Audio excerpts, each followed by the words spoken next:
Pensamos que Carlos esté restituido casi en un 100% de su perfección.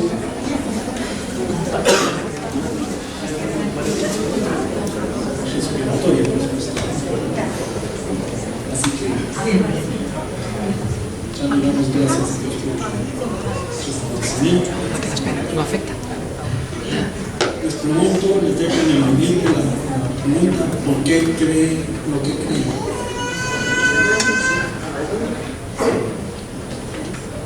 ¿Ya está listo?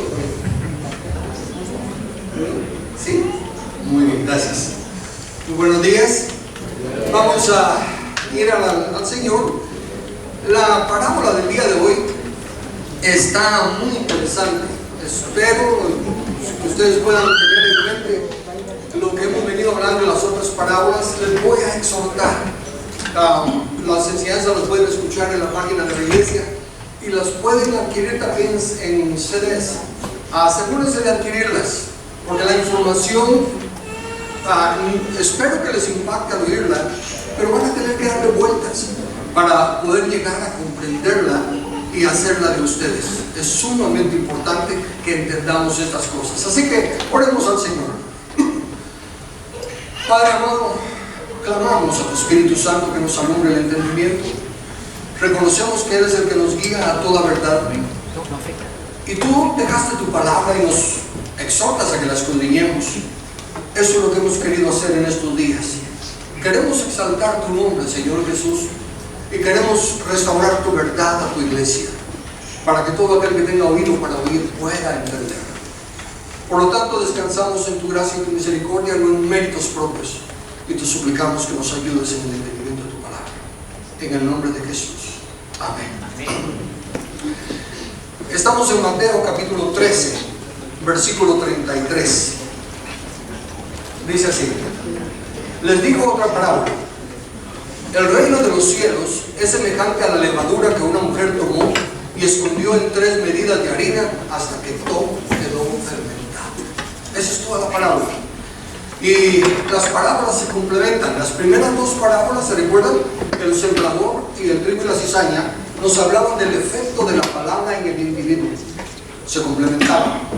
La parábola anterior que vimos, la parábola del crecimiento anormal de la mostaza, se complementa con esta. En la parábola del crecimiento anormal de la mostaza se nos habla cómo el enemigo está atacando la forma externa de la iglesia. Por eso es que la mostaza cambia de naturaleza y, contrario a naturaleza, se hace árbol, lo cual permite que las aves que Jesús ya identificó como el maligno hagan su nido en ellas. Ahora la levadura, va a ir a hablar de el ataque del enemigo a la forma interna, adentro de la iglesia.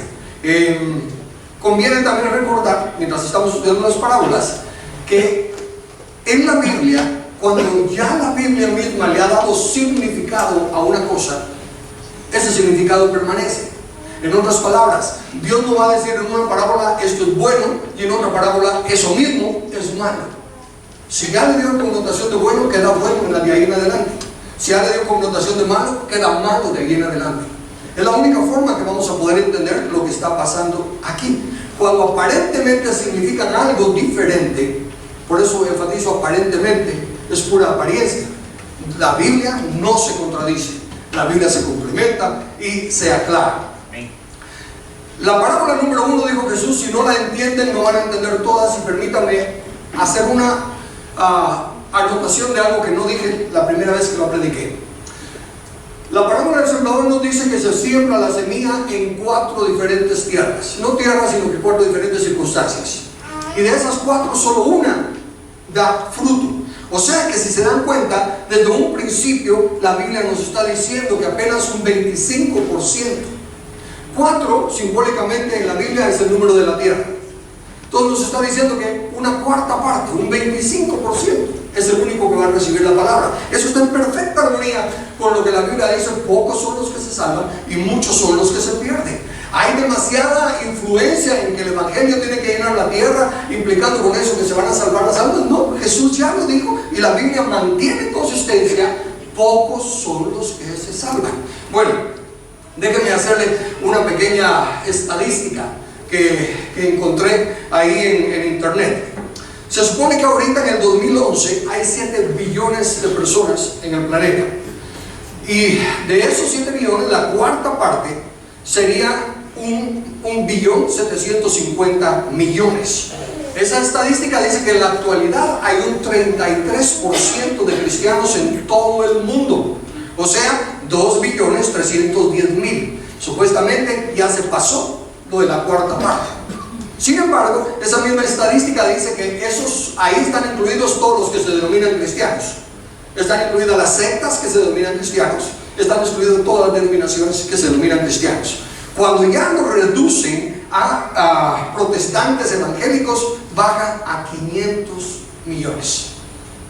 Entonces fíjense, 500 vendría a ser menos de un 7% de la población.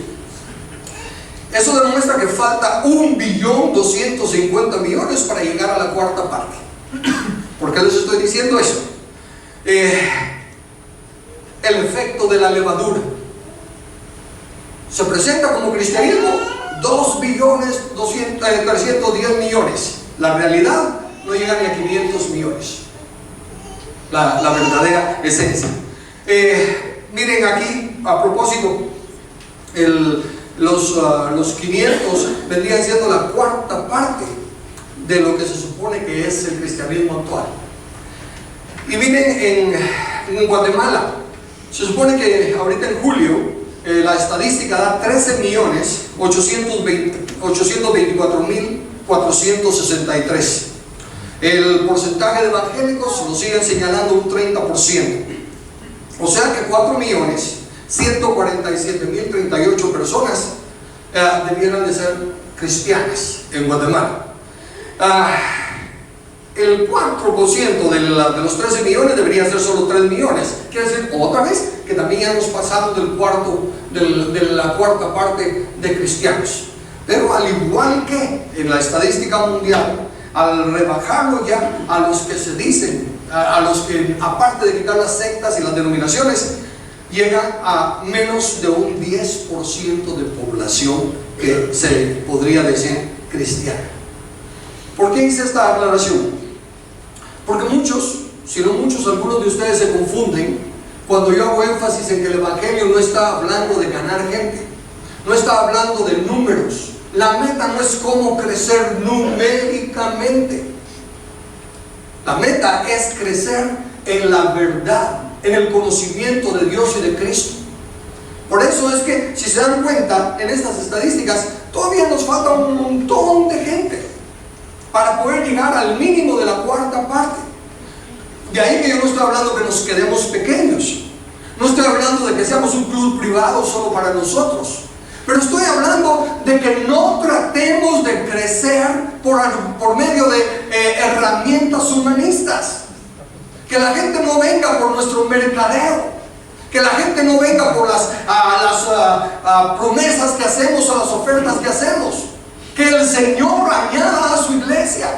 Nosotros ocupémonos de presentar la verdad, de escudriñar las escrituras, de poner las normas como son, levantar la barra como la levanta la palabra de Dios, no facilitándoselo a la gente, porque ¿qué importa? Fíjense pues, según esa estadística, más del 33% ya son cristianos en todo el mundo, pero cuando se reduce a evangélicos, sí que evangélicos todavía es muy amplio, porque para mí de la iglesia evangélica ni la cuarta parte está todavía caminando, pudiera caminar en el Señor. Ese es el efecto de la levadura, y quise ponerles esos números solo para que tuvieran el entendimiento de la parábola que ahora viene. Veamos qué dice la Biblia en primer lugar en cuanto a la levadura.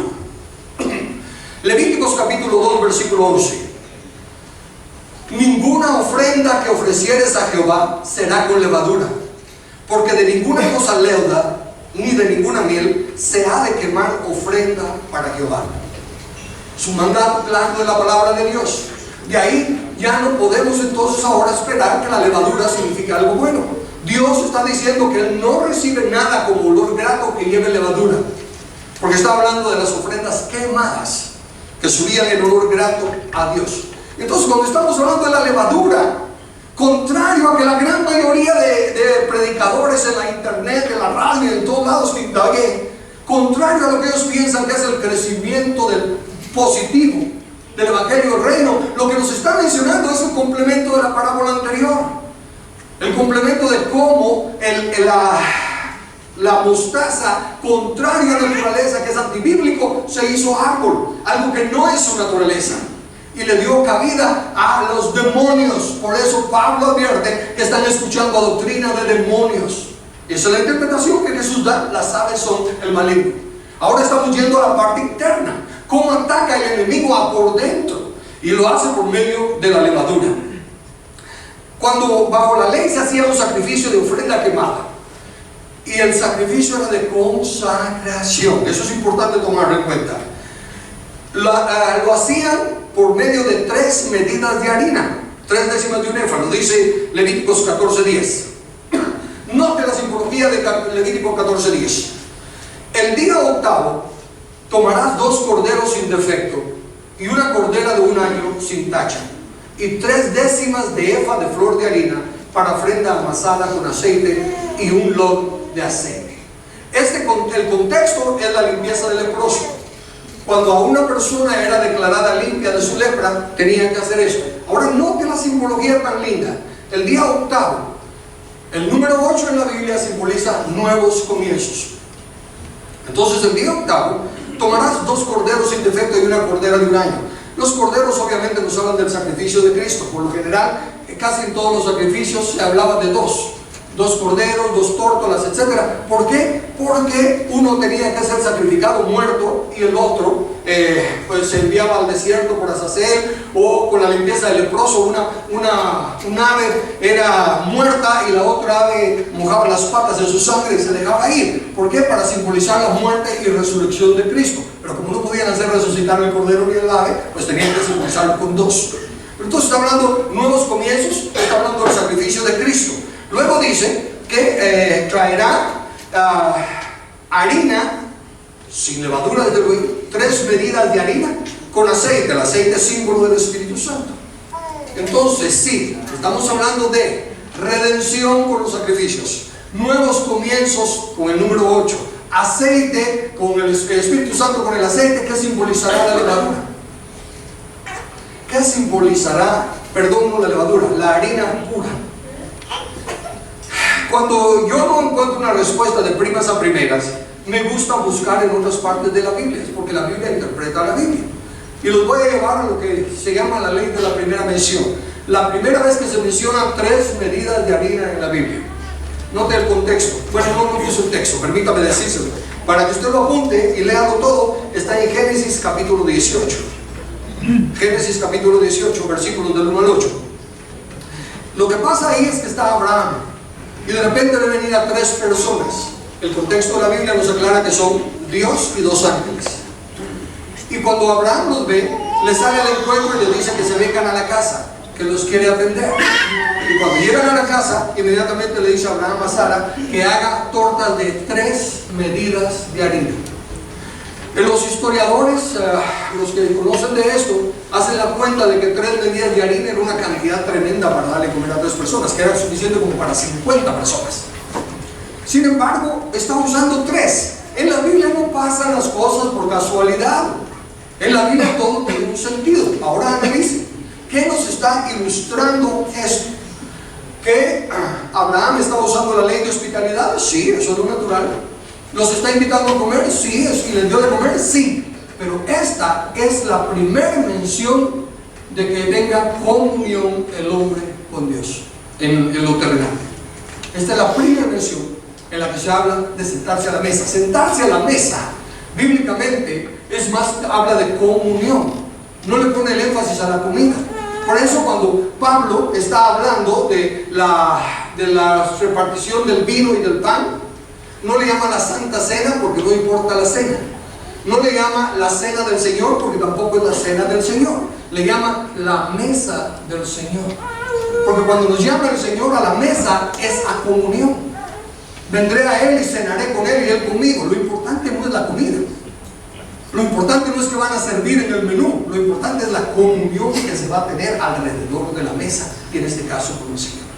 Entonces, entendiendo que Dios ha ido haciendo las cosas aun cuando no le conocemos. Si usted mira para atrás en su vida, usted se puede dar cuenta cómo Dios le ha guardado, cómo Dios ha estado interviniendo en su vida aún antes cuando usted no le conocía. Yo recuerdo desde mi infancia, cuando a los 10 años me estaba preparando para recibir la primera comunión, que inmediatamente mientras mi hermana me arreglaba la corbatilla de mariposita del traje que me dieron, yo le hice la pregunta: ¿y qué si nosotros estuviéramos equivocados? ¿De dónde sale un niño de 10 años con una pregunta así? Desde entonces Dios ya estaba inquietando mi corazón y mi espíritu. Y así, si usted mira para atrás, usted va a encontrar que Dios siempre ha estado trabajando. Entonces, en el caso de Abraham, Dios ya estaba implantando un principio, el principio de la comunión. Ahora regresas al sacrificio del leproso que hablamos. Entonces, cuando la persona nace de nuevo, nuevos comienzos, por el sacrificio de Cristo, los corderos, entonces lo que sigue debe de ser una vida de comunión con Dios. Lo que Dios está buscando de cada uno de nosotros es comunión. Dios no está buscando nuestros trabajos, Dios no está buscando nuestro dinero, Dios no está buscando nuestros dones, nuestros talentos, nuestras habilidades. Dios nos llamó para tener comunión con nosotros. Nos concede el privilegio inmerecido de tener comunión con Él. Y eso es lo que las 3 medidas de harina significan, y eso es lo que la levadura ataca. ¿Ok? Consecuente entonces con eso, pasemos ahora a ver qué más significa la levadura. Entonces recuérdense, de una vez le estoy dando el final de la lección. La levadura ataca la comunión con Dios.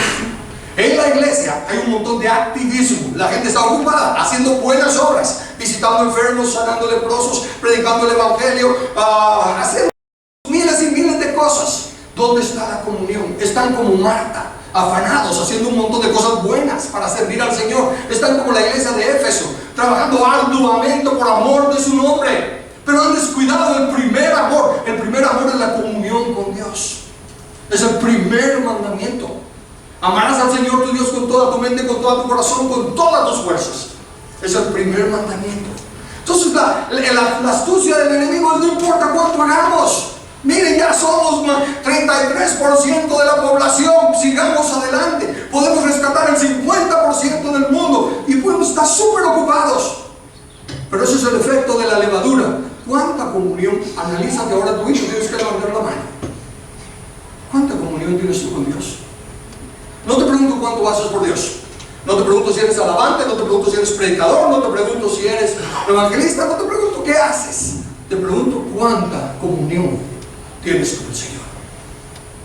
¿Cuánta relación personal, uno a uno, tienes con el Señor? Ni siquiera te pregunto si tienes culto familiar, porque aún en el culto familiar es solo uno el que está y está haciendo. Estoy enseñándole a mis hijos, estoy enseñándole a mi esposa, estoy respaldándole la palabra. Es lo mismo que estoy haciendo aquí. Hacer. Eso no es tener comunión con el Señor. Entonces veamos qué dice Jesús. Mateo 16, versículos del 6 al 12. Y Jesús les dijo: mirad, guardaos de la levadura de los fariseos y de los saduceos. Paremos allí. Está la advertencia de Jesús. Cuídense de la levadura. La levadura no es buena. Aunque la mayoría de cristianos la quieran poner como buena, no es buena. Acuérdense que tenemos que juzgar las escrituras conforme a la Biblia. Y aquí la advertencia del Señor. ¿Por qué? Bueno, ellos pensaron dentro de sí diciendo: esto dice porque no trajimos pan. Y entendiéndolo, Jesús les dijo: ¿por qué pensáis dentro de vosotros, hombres de poca fe, que no tenéis pan? ¿No entendéis aún, ni os acordáis de los 5 panes entre 5,000 hombres?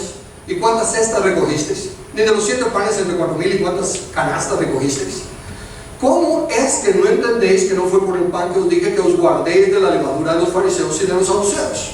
Entonces entendieron que no les había dicho que se guardasen de la levadura del pan, sino de la doctrina de los fariseos y de los saduceos.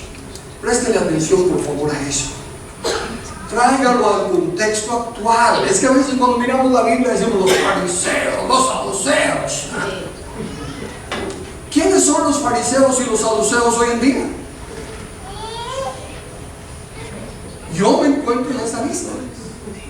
Sí, me refiero porque los fariseos y los saduceos de ese entonces eran los expositores de la palabra de Dios. Eran los maestros del pueblo. Eran los que supuestamente entendían y enseñaban la palabra de Dios. Entonces, lo que el Señor les está diciendo es: cuídense. Cuídense de la doctrina. Mirad cómo oís, dice la Escritura. La Escritura dice: mirad que nadie os engañe. La Escritura dice que los de Berea eran más nobles porque escudriñaban. No importaba que fuera el gran apóstol Pablo hablando. Pero para poder juzgar la profecía, no al profeta, la profecía, tienes que conocer la Biblia. Porque si yo simplemente me paro como el resto de los demás y digo, la levadura nos habla cómo así en lo secreto Dios poco a poco comenzó chiquitito hasta que llena toda la tierra. No, eso no es el mensaje de la Biblia. ¿Lo dicen grandes siervos de Dios? Sí, pero están equivocados. Porque no están respetando el contexto de la Biblia. Jesús no le llama bueno a la levadura malo a la levadura en casi toda la Biblia y bueno solo en esta. Esa es una mala interpretación de las Escrituras. Por lo tanto, capte esto, por favor. Los fariseos y saduceos habían apartado al pueblo de Dios de la verdad. Eran maestros reconocidos. Era la eminencia de sus tiempos.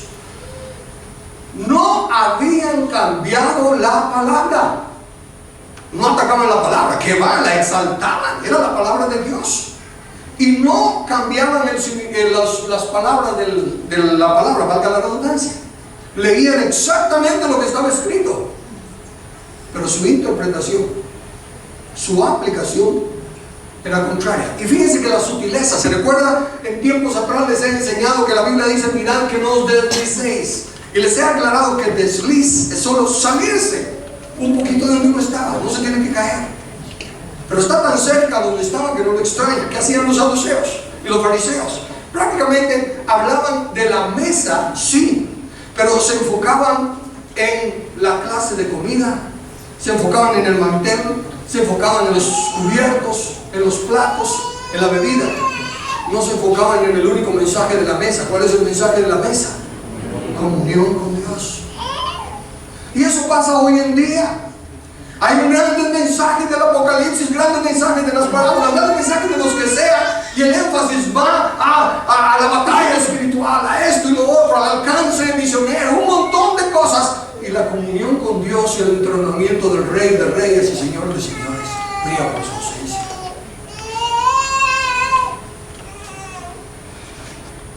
Lucas 12:1. En esto, juntándose por millares la multitud, tanto que unos a otros se atropellaban, comenzó a decir a sus discípulos primeramente: guardaos de la levadura de los fariseos, que es la hipocresía.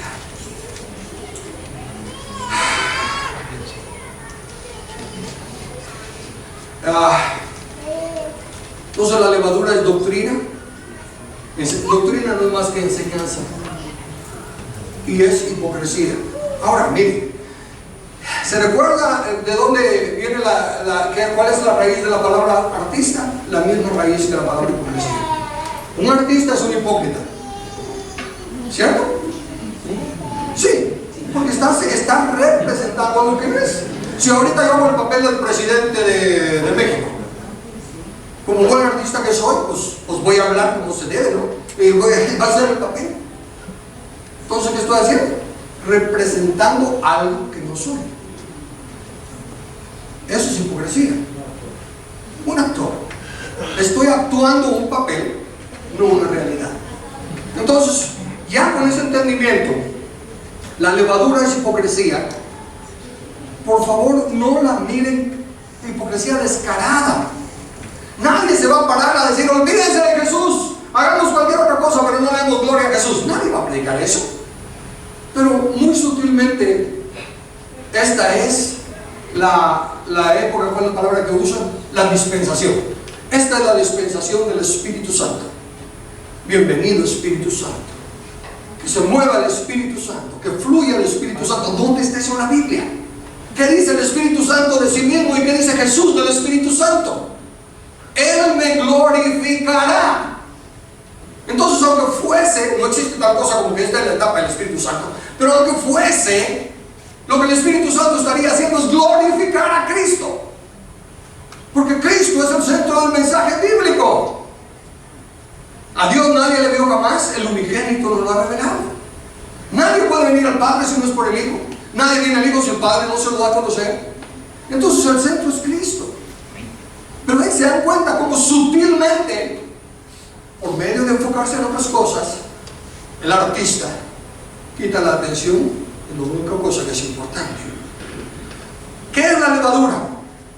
La sabiduría alza su voz en los mercados. Miren, en el estudio bíblico es sumamente importante, decía yo, tener un diccionario. Y no me refería a un diccionario bíblico, me refería a un diccionario de la lengua española. Muchas veces solo con ver el significado de las cosas. Y en las parábolas, no todo elemento tiene que tener interpretación. Sin embargo, pienso personalmente que Dios no usó cualquier cosa solo para ilustrarla, sino que por los elementos que están en esa cosa. Déjenme leerle de la enciclopedia. Levadura. Dice de levar, o sea, levantar. Masa constituida por ciertos hongos unicelulares. Solo párese ahí. Unicelulares, una sola célula. Rapidito, para el entendimiento que llevamos de la Biblia, de que no es bueno que el hombre trabaje solo, de que dos son mejor que uno, que Dios viene por un cuerpo, no viene por miembros independientes. Unicelular está hablándome de independencia, ya está atacando el concepto de trabajo en equipo, ya está atacando el concepto de ser parte de algo. Capaz de fermentar el cuerpo con que se mezcla. Se reproduce por división, forma cadena. Otra vez, voy a la enciclopedia para ilustrarme un poco, porque sé que no tengo todo el conocimiento, me falta mucho. En primer lugar, se reproduce por división. El cuerpo de Cristo no se reproduce por división. Bueno, si vamos a la actualidad, la gran mayoría de iglesias que existen es por división. Pero no ese es el principio bíblico. Y forma cadena. Pero mire, como tengo que estudiar la levadura, me pongo ahí y me encuentro que dice que los radicales libres, en lugar de 8 electrones, tienen 7. Están incompletos. Pero ese séptimo que se quedó solo, busca pareja para encajar en 8. Entonces, ¿qué hace? Le roba un electrón a otra célula. Ya, está completo. ¿Qué pasó con la célula que le robó el electrón? Se convierte en radical libre. Se quedó con 7. ¿Qué va a hacer? Robarle a otra para tener 8. ¿Qué pasó con el otro que le robaron? Se convirtió en otro radical libre. ¿Y qué va a hacer? Robarle a otro. Y así, por división, forma cadena. Esa es la forma que ataca. Y fíjense pues esto, en 8, uno que no es del grupo. En 8, uno que no es del grupo, uno que no es de la esencia. Ese poco de levadura va a levantar la masa. El diablo no tiene que andar metiendo 5,000 personas en un lugar para confundir a la gente. Uno que se pone suficiente.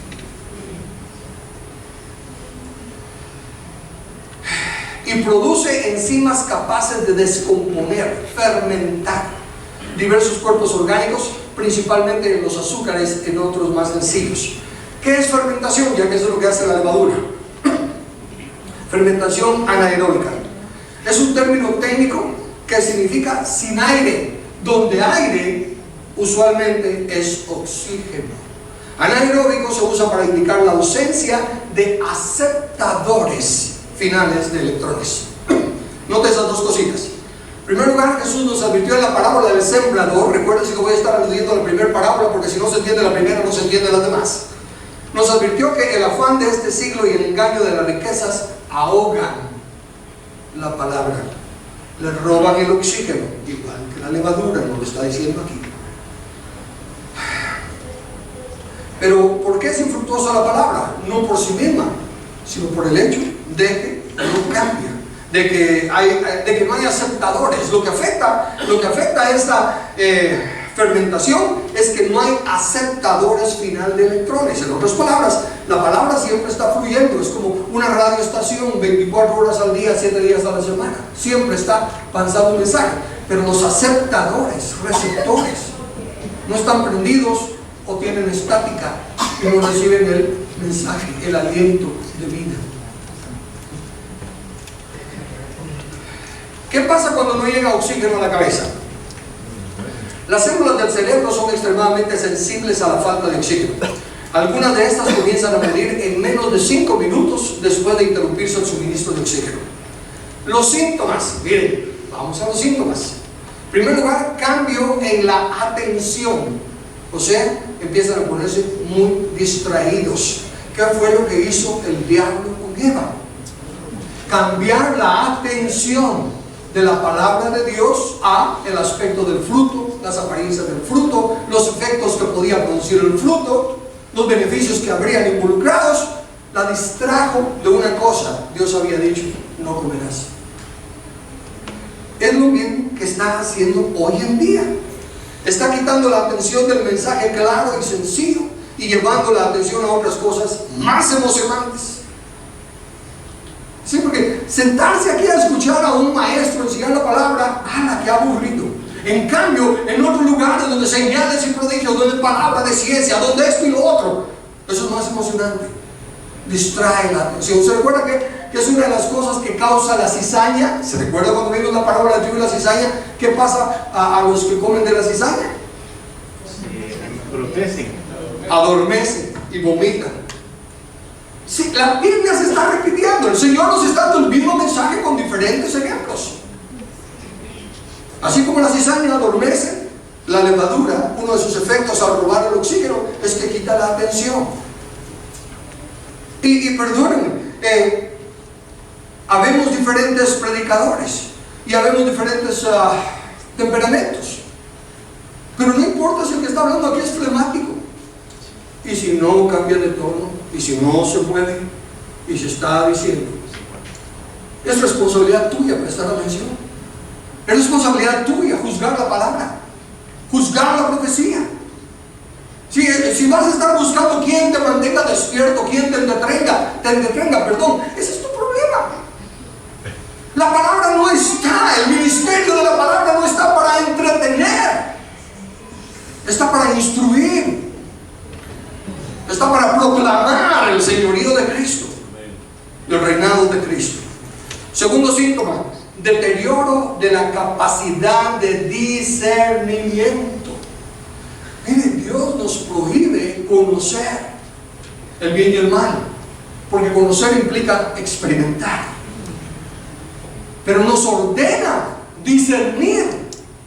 Dice Hebreos 5:14, pero el alimento sólido es para los que han alcanzado madurez, para los que por el uso tienen los sentidos ejercitados en el discernimiento del bien y del mal.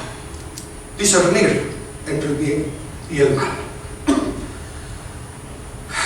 Al no poder discernir, se asume que es verdad lo que estamos oyendo basado en la persona que lo está diciendo. Esa es otra cosa.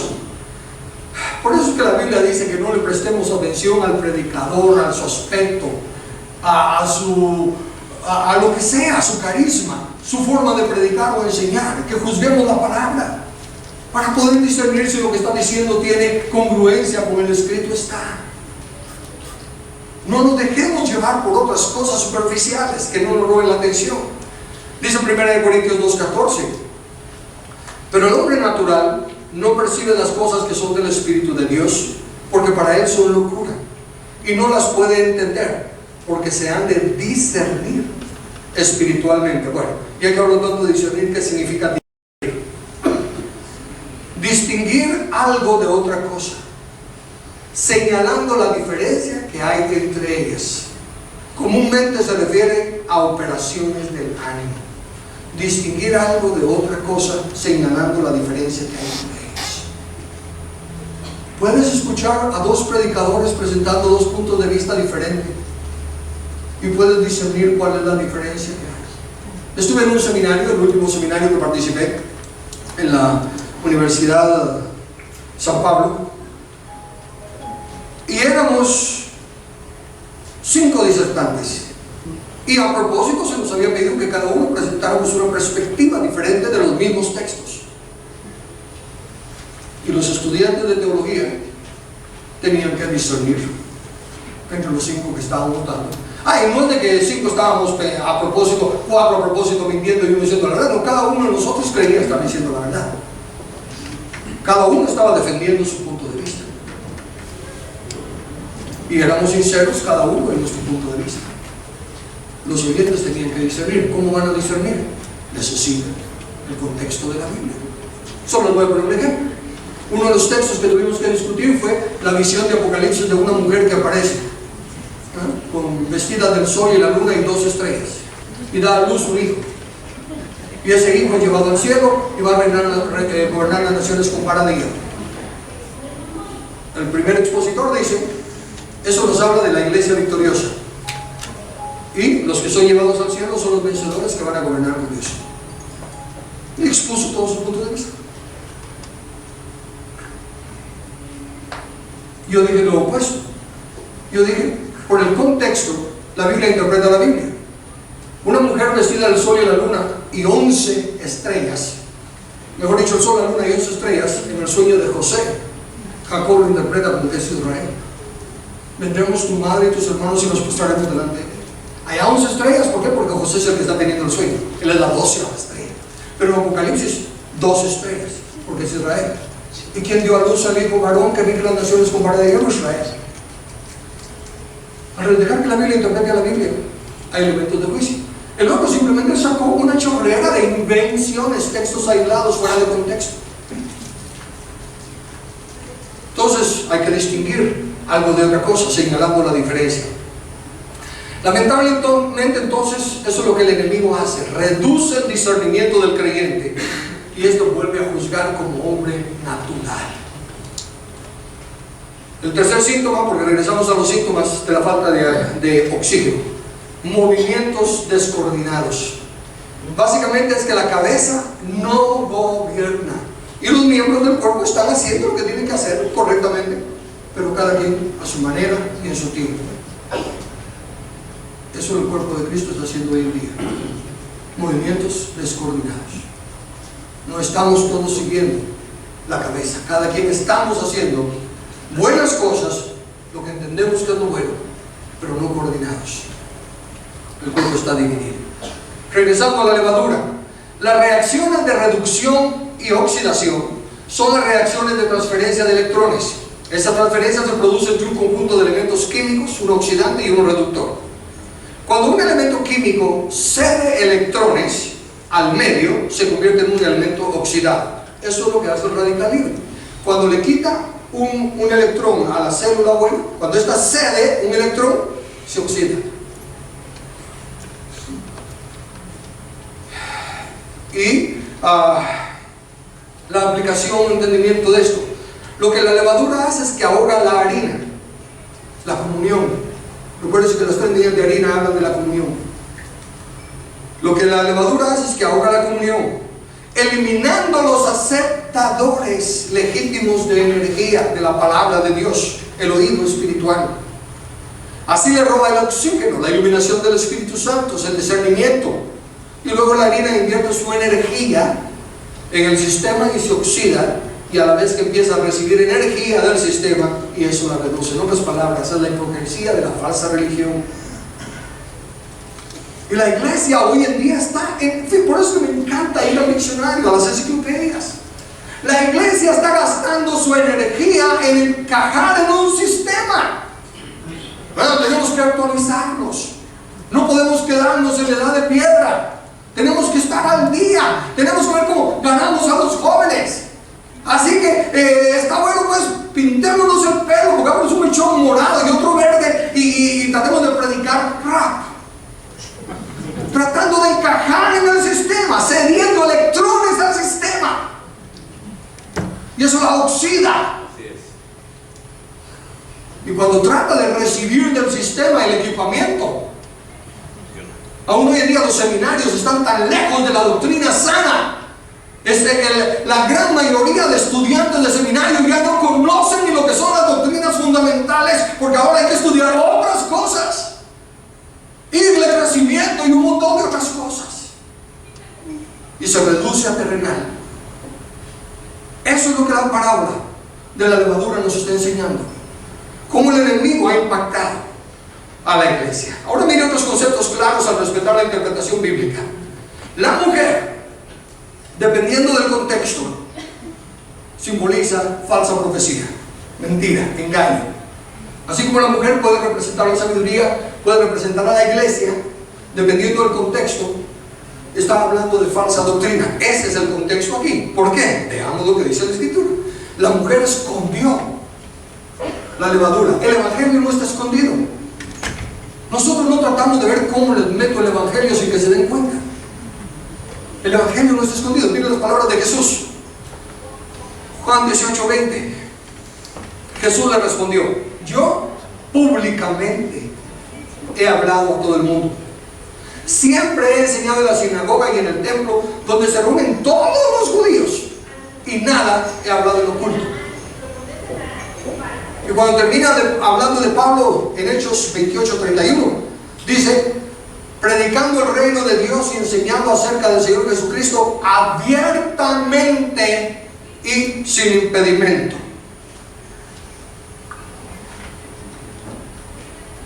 No tengo por qué tratar de ver cómo les suelto el evangelio en una forma en que lo acepten.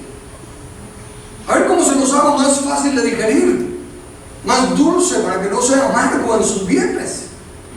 No, el evangelio se presenta libremente. Las cosas que son de Dios no se hacen a escondidas, no se hacen hipócritamente con artistas para tratar de proclamar la palabra.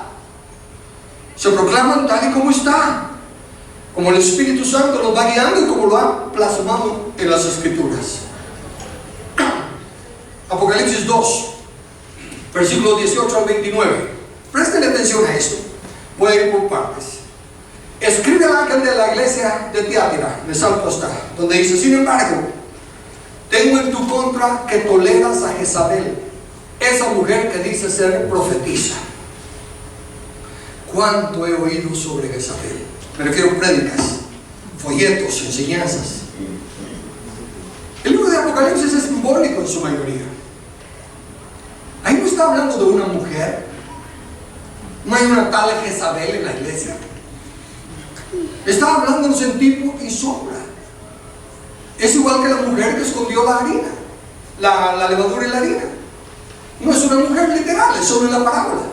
De igual de esa manera esta Jezabel no es una mujer, es sencillamente un simbolismo. ¿Y qué simbolizaba Jezabel? Que al leer usted la historia de Jezabel se da cuenta que Jezabel fue una mujer que se aprovechó del poder para manipular al pueblo. ¿Y cómo adquirió poder sobre su esposo y sobre el pueblo? Con falsa religión, con los Baales. Entonces Jezabel nos representa falsa doctrina, abuso de poder, enseñorearse de la gente.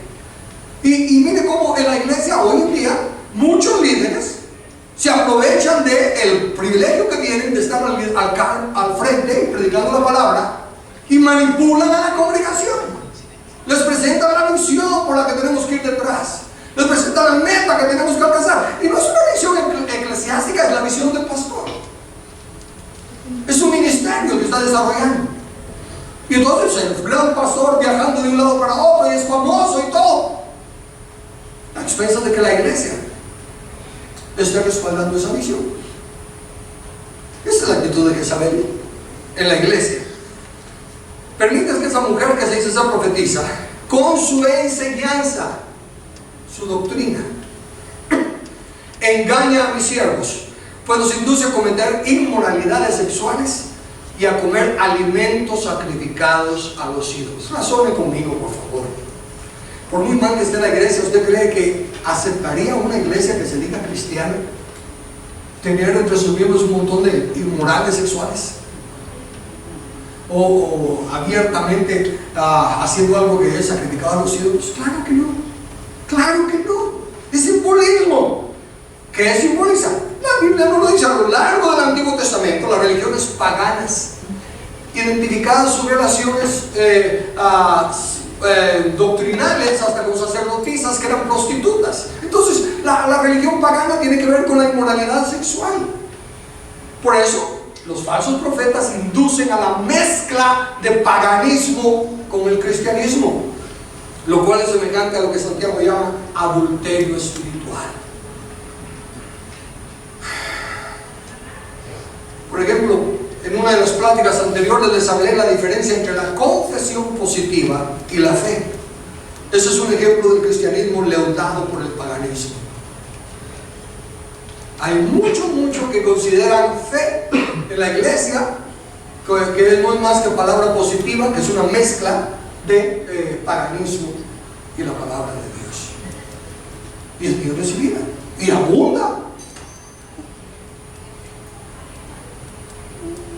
Esa mezcla leuda la masa y reduce su pureza, su sentido de valores ético-morales, a tal grado, por ejemplo, una de las iglesias más grandes de Centroamérica, en un país de Centroamérica, está pastoreada por un hombre divorciado 2 veces y casado 3.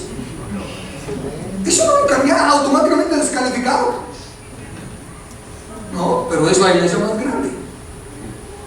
Y con esa mezcla de paganismo, pues es acepto y tolerado, y toda esa iglesia es inducida a ser partícipe de esa inmoralidad sexual y de esa doctrina falsa. Así sabrán todas las iglesias que yo soy el que escudriña la mente y el corazón, y a cada uno de ustedes lo trataré de acuerdo con sus obras. ¿Importan las obras? No. Pero si ahí dice a cada uno lo trataré conforme a sus obras, sí, pero note, escudriña la mente y el corazón para evaluar la obra. No es la obra en sí la que importa. 2 personas pueden hacer la misma obra, uno de corazón para la gloria de Dios y el otro puro show, hipocresía, y la obra es la misma. Señor, Señor, en tu nombre echamos fuera demonios, en tu nombre hicimos milagros, pero Dios juzga la mente y el corazón, no la obra. Entonces estemos conscientes de eso. Ahora, al resto de los que están en Tiatira, es decir, a ustedes que no siguen esa enseñanza, escuchen: ni han aprendido los mal llamados profundos secretos de Satanás. Levadura leudando la masa. Nos dicen que hay que conocer al enemigo, porque así es como uno va a preparar sus estrategias para la guerra. Ok, estoy de acuerdo. Ahora la pregunta es: ¿de quién vamos a aprender el enemigo? Cuando se va a analizar al enemigo, cuando usted le pregunta al enemigo: oiga usted, dígame sus estrategias. Pues tiene que aprender de alguien que sea veraz y que realmente conozca al enemigo. Ok, entonces yo sí conozco del enemigo. La palabra de Dios me dice exactamente quién es, su origen, su forma de atacar, su destino, y lo que puede y lo que no puede. Pero la gran mayoría de la iglesia está recibiendo información acerca del enemigo, del mismo enemigo, de la misma levadura. Los libros esos que en lugar de edificar, lo que hacen es destruir más la iglesia, del poder del diablo, de los demonios estos, de que cuidadito que se van a liberar a aquel que no se te meta, ni si no está limpio ni te acerques, toda esa basura que no tiene nada de palabra de Dios. Pero eso es lo que predomina, porque la gente lee libros de ficción más que la palabra de Dios. Se meten a las profundidades del estudio de Satanás. ¿De dónde sale que hay un orden de gobierno de Satanás? Satanás tiene sus comandantes, que son las potestades. Después tiene a los huestes de maldad en las regiones celestes. Después tiene a los principados. Después tiene... Todo eso es pura ficción. Eso no está en la Biblia. Es levadura. Es hipocresía. Es mezcla de paganismo con el cristianismo. Yo sé lo que me dice la Biblia acerca de Satanás. Me dice que es un enemigo vencido, que el Señor le puso su pie sobre su cabeza. Amén. Ya le quitó el poder. No me puede hacer absolutamente nada. Si sigue operando es en aquellos hijos de desobediencia. No tengo que se lo diga la Biblia. Eso sí, dice aquí: retengan con firmeza lo que ya tienen. Retengan con firmeza lo que ya tienen. La salvación no es una vez salvo, siempre salvo. No.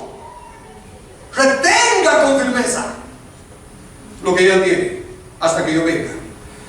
Al que salga vencedor y cumpla mi voluntad hasta el fin, le daré autoridad sobre las naciones, así como yo la he recibido de mi Padre, y él las gobernará con puño de hierro, las hará pedazos como vasijas de barro.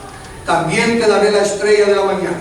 El que tenga oídos, oiga lo que el Espíritu dice a las iglesias. Usando la analogía, déjenme decirles, si hay aceptadores legítimos, disciernan. Retomando otra vez el concepto de los sacrificios quemados. Estos suben en olor grato a Dios, dice, y nunca usaban levadura. O sea que queda claro que la levadura insertada en las 3 medidas de harina es algo malo. Y como vemos en la condición de la iglesia hoy, está lejos de lo que Jesús dijo que debiera ser. Hay levadura y tiende a afectar a toda la iglesia, y el testimonio de la iglesia está tristemente impedido por la levadura dentro de esto. Ahora, si a la harina de levadura Jesús le llama hipocresía y doctrina de los fariseos y saduceos, ¿cómo le llamaríamos a la harina sin levadura? Doctrina pura, lo que la Biblia llama sana doctrina. Déjenme ahora enfocarme en la sana doctrina. Te encarezco delante de Dios. ¿Eso está en dónde? 2 Timoteo 4, del 1 al 4. Te encarezco delante de Dios y del Señor Jesucristo, que juzgará a los vivos y a los muertos en su manifestación y en su reino, que prediques la palabra, que instes a tiempo y fuera de tiempo, redarguye, reprende, exhorta con toda paciencia y doctrina, porque vendrá tiempo cuando no sufrirán la sana doctrina, sino que teniendo comezón de oír, se amontonarán maestros conforme a sus propias concupiscencias, y apartarán de la verdad del oído, y se volverán ¿a qué? A las fábulas. Fábula, otra vez recurro al diccionario y a la enciclopedia. El término fábula refiere a aquel relato breve ficticio, escrito en prosa o en verso, que frecuentemente tiene una intencionalidad didáctica manifestada en una moraleja, lección o enseñanza que se deduce de un cuento.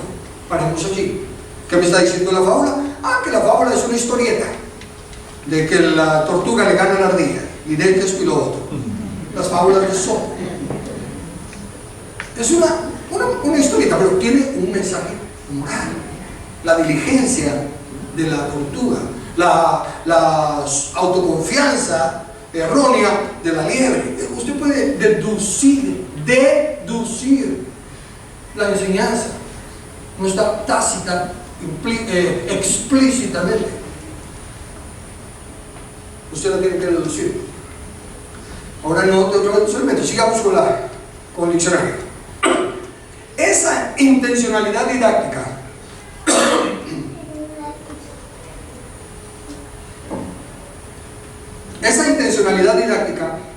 que mencionamos y que se destaca en la fábula, que destaca a la fábula como uno de sus rasgos salientes, resulta del uso que a la misma se le atribuía y daba en la antigüedad greco-romana, en la cual era utilizada por los esclavos pedagogos. ¿Eran pedagogos? Sí, súper inteligentes, para enseñar a los niños que les tocaba educar, siendo el paganismo y su máxima acerca de la imposibilidad de cambiar la condición natural de las cosas, la primera enseñanza que estos le brindaban a sus alumnos. Déjenme darle un breve testimonio acerca de la caída de Roma.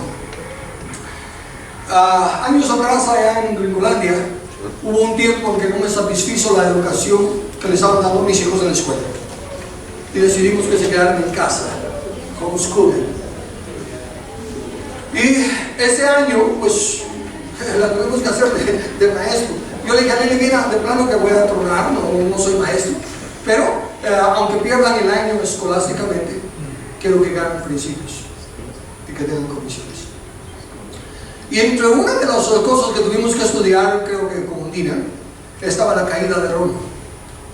Así que me fui a la enciclopedia y empecé a buscar de la caída de Roma, y me hablaba de cómo se levantaron los bárbaros y un montón de cosas, en fin, todo. Pero eso no me decía, no me satisfacía. Seguí leyendo la enciclopedia y me fui a la educación en Roma. Y decían brevemente el asunto que al principio los padres romanos eran los que educaban a sus hijos. Pero luego cuando vino la guerra y ganaron y se hicieron grandes, empezaron a tomar a los griegos, a los atenienses, a los pensantes, de maestros de sus hijos, en lo que ellos se dedicaban a otras empresas y a otras cosas. Imagínense, la mentalidad de los conquistados, por la cual perdieron, por lo cual cayeron, se convierte ahora en la enseñanza a las futuras generaciones de Roma. Perdieron los griegos la guerra por la fuerza y luego se las entregan en bandeja de plata los conquistadores. Algo así como Guatemala, que luchó y luchó para librarse de los insurgentes y después les entrega a Guatemala en bandeja de plata. La misma historia. La misma historia. Entonces esas son las fábulas. Los griegos usaban fábulas para educar a los hijos de los romanos. ¿Y cuál era la máxima? La imposibilidad de cambiar la condición natural de las cosas. Entonces hoy en día la iglesia está llena de fábulas. Otra vez, batalla espiritual. ¿Cuál es el propósito de la fábula? Un mensaje positivo al final. ¿Cuál es el mensaje de la batalla espiritual? La victoria de los cristianos sobre el enemigo. Ese es el mensaje, esa es la moraleja. Pero está tan llena de ficción que inventan un montón de barbaridades y tonterías y paganismos que en lugar de producir el efecto deseado, asustan más a la gente. Y la iglesia, en lugar de ser victoriosa, es más temerosa que a saber qué. Mire usted a los cristianos en su mayoría, temerosos de que el diablo nos pueda hacer esto, temerosos de que el diablo se que les esté estorbando, temerosos de que el diablo se que los esté enfermando, temerosos que el diablo. Porque en lugar de escuchar la sana doctrina, predican fábulas. Notemos entonces la relación de eso de las fábulas, dicho con la iglesia de Tiatira. Hoy en día es lo mismo que hacer una enseñanza en forma mística y darle énfasis a la preparación de la comida y a la comida misma antes que a la mesa de la comida.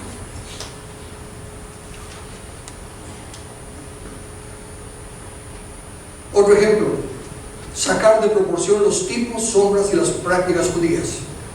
En el Antiguo Testamento hay un montón de tipos y sombras que están como fiestas judías y otros elementos judíos, pero era un mensaje, un tipo, una sombra.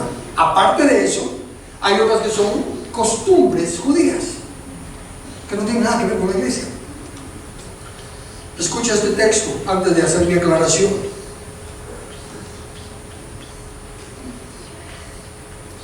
¿Dónde lo puse? ¿Sigue? Sí. La verdad que no puse un texto, pero usted léalo ahí y todo lo busca. No encuentran el texto de la comida. Dice: porque hay muchos contumaces, habladores de vanidades y engañadores, mayormente los de la circuncisión. Escucha ahora, por favor. A los cuales es preciso tapar la boca, que trastorna en casas enteras enseñando por ganancia deshonesta lo que no conviene. Uno de ellos, su propio profeta, dijo: los cretenses, siempre mentirosos, malas bestias y glotones ociosos. Este testimonio es verdadero. Por tanto, repréndeles duramente para que sean sanos en la fe, no atendiendo a fábulas judaicas ni a mandamientos de hombres que se apartan de la verdad. Todas las cosas son puras para los puros, mas para los corrompidos e incrédulos nada les es puro, pues hasta su mente y su conciencia están corrompidas. Profesa conocer a Dios, pero con los hechos lo niegan, siendo abominables y rebeldes, reprobados en cuanto a toda buena obra. Permítame usar este texto no para justificarme, pero sí para aclarar. Yo no tengo envidia de ninguno de los pastores. Me importa un comino. A muchos de ellos los conozco de una forma relacional personal. Pero sí juzgo su profecía y la declaro mala, falsa. Y cuando hablo de esa manera no me importan los predicadores. Lo que me importa es que si tengo que dar cuenta a Dios de lo que predico, y si hay un rebaño de ovejas de las cuales tengo que dar cuenta, quiero enseñar doctrina sana. Y si hay otros lobos rapaces con piel de ovejas enseñando otras cosas, cada quien es libre de escoger, pero es mi responsabilidad proclamar la verdad, taparle la boca a sus mentiras y a sus engaños. ¿Cómo juzgar esas enseñanzas? Segunda de Tesalonicenses 2, 7 al 12. Porque ya está en acción el misterio de la iniquidad. Solo que hay quien al presente lo detiene, hasta que él a su vez sea quitado de en medio. Y entonces se manifestará aquel inicuo a quien el Señor matará con el espíritu de su boca y destruirá con el resplandor de su venida. Inicuo cuyo advenimiento es por obra de Satanás, con gran poder y señales y prodigios mentirosos y con todo engaño de iniquidad. Para los que se pierden, escuchen lo que sigue, para los que se pierden por cuanto no recibieron el amor de la verdad para ser salvos. Se pierden porque quieren. Por eso Dios les envía un poder engañoso para que crean la mentira, a fin de que sean condenados todos los que no creyeron a la verdad, sino que se complacieron en la injusticia. Iniquidad, injusticia. Miren lo sencillo de la palabra. ¿Qué significa iniquidad? Ilegalidad, es decir, violación de la ley, o generalmente maldad, iniquidad, transgresión. Violación de la ley, obviamente hablamos de la única ley justa y absoluta, la ley de Dios. Iniquidad es todo el que resiste a la ley. No piense de inicuo que tiene que ser un adúltero, un asesino. No, sencillamente puede ser una persona muy sofisticada, muy bien planchada, pero resiste a la ley de Dios. Puede ser legal, respetando la ley nacional, pero es ilegal en cuanto a la ley de Dios. Jesús dijo claramente, estas son palabras de Jesús, Juan 14, 15, 21 y 15, 10. Si me amáis, guardad mis mandamientos. El que tiene mis mandamientos y los guarda, ese es el que me ama. Y el que me ama será amado por mi Padre, y yo le amaré y me manifestaré a él. Si guardareis mis mandamientos, permaneceréis en mi amor, así como yo he guardado los mandamientos de mi Padre y permanezco en su amor. ¿Qué? Viene la astucia del enemigo, la levadura. ¿Puede atacar el enemigo a las palabras de Jesús? No. Puede decir que ese es esa es la opinión de él, como cuando uno predica algo y dice, esa es tu opinión.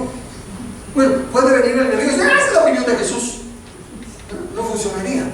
Por lo tanto, sabe que no funcionaría, no lo ataca así, echa levadura para leudar la masa. ¿Qué es lo que hace? Asfixia la comunión, distrae,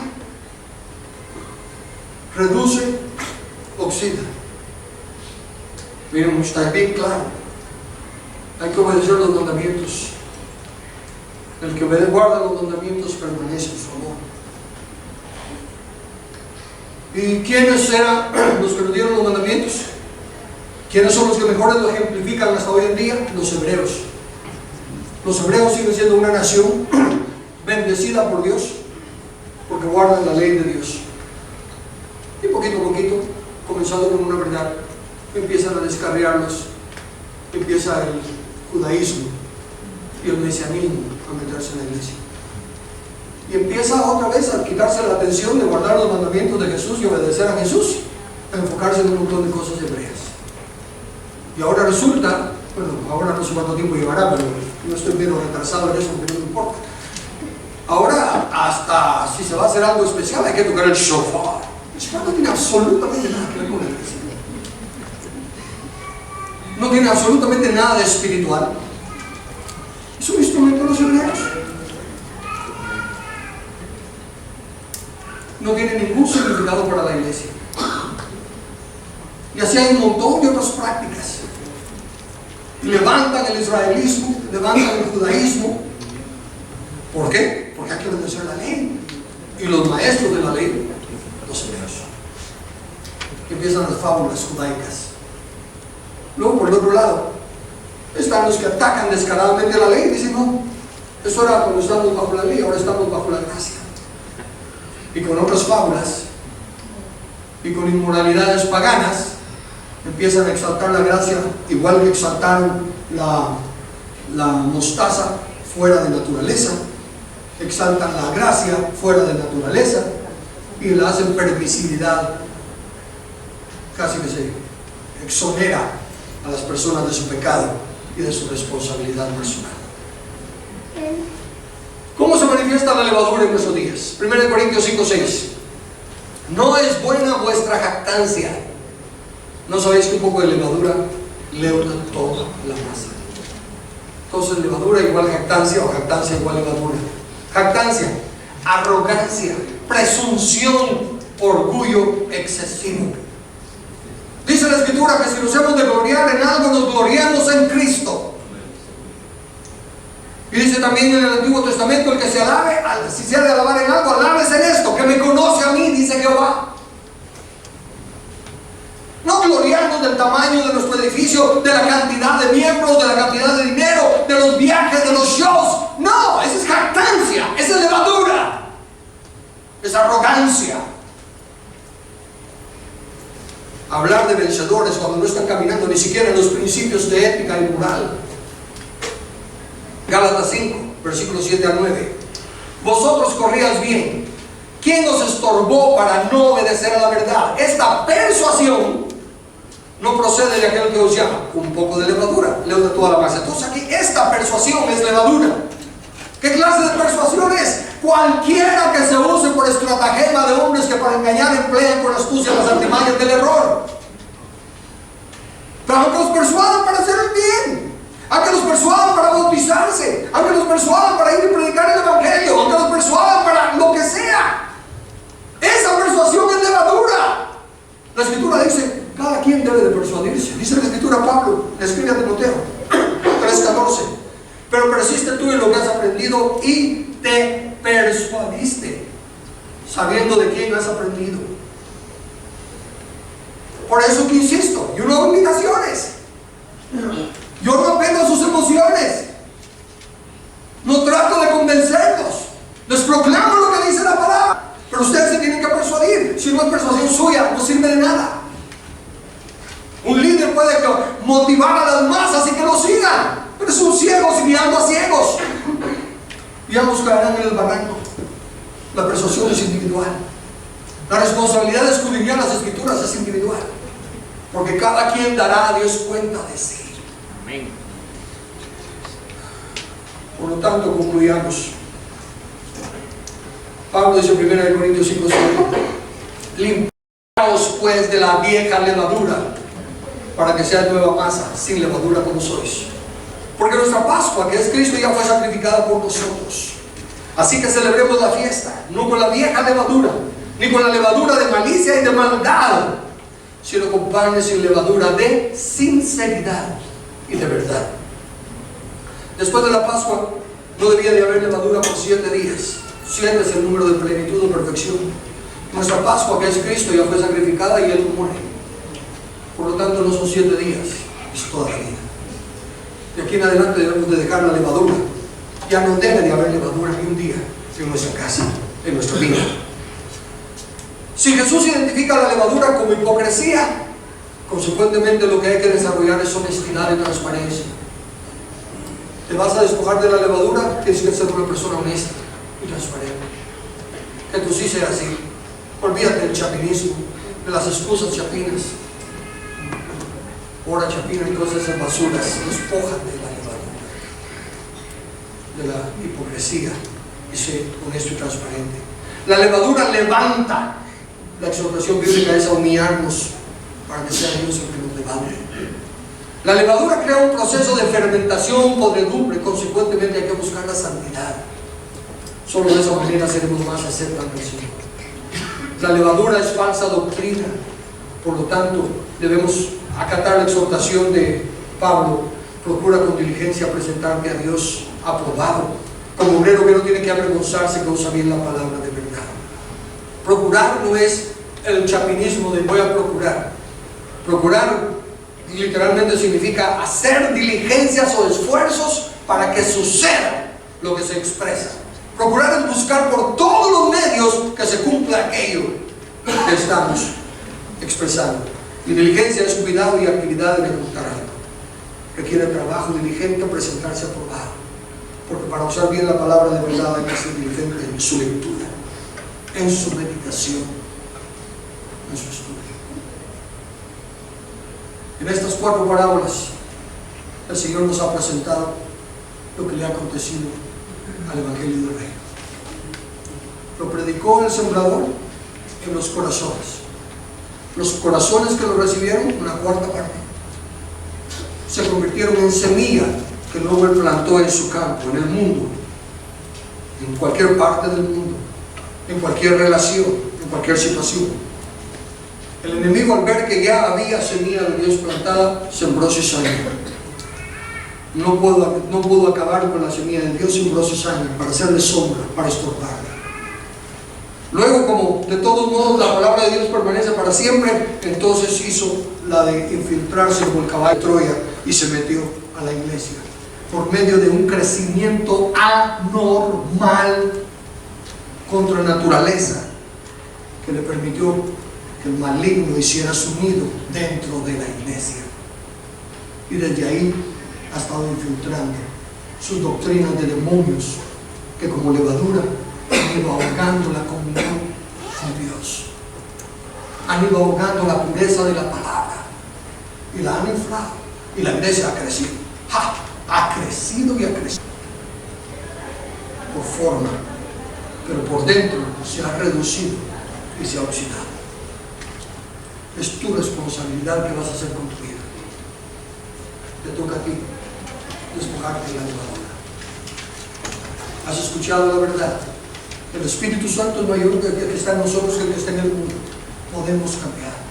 Nada nos puede estorbar el crecimiento de la verdad. Porque así será toda palabra que sale de mi boca, no volverá a mí vacía, sino que hará aquello para lo que la he enviado y será prosperada. Depende de mí. Oremos. Padre amado, gracias por la dicha inmerecida de llamarte Padre. Gracias por el privilegio de acercarnos a trono de gracia, por ser aceptos. Anhelamos de corazón, Señor, que sean abiertos los ojos del entendimiento. Es mi oración a cada instante, Señor, para que estemos en el conocimiento del único que merece la honra y la gloria, el Señor Jesús. Para que nos demos cuenta de nuestra propia bajeza, de nuestra propia pecaminosidad y carnalidad, del autoengaño que aceptamos porque es más cómodo que afrontar la responsabilidad de despojarnos. Pero entre nosotros, como en todos, siempre hay los que tienen el hambre y sed de justicia y los que simplemente son oidores olvidadizos. Tú conoces nuestros corazones, clamamos por tu misericordia. Y a todos aquellos que invocamos tu nombre y anhelamos el cambio, extiéndenos gracia y un nuestro camino, porque queremos glorificar a Jesús. Te lo pedimos para su honra y para su gloria y en su nombre.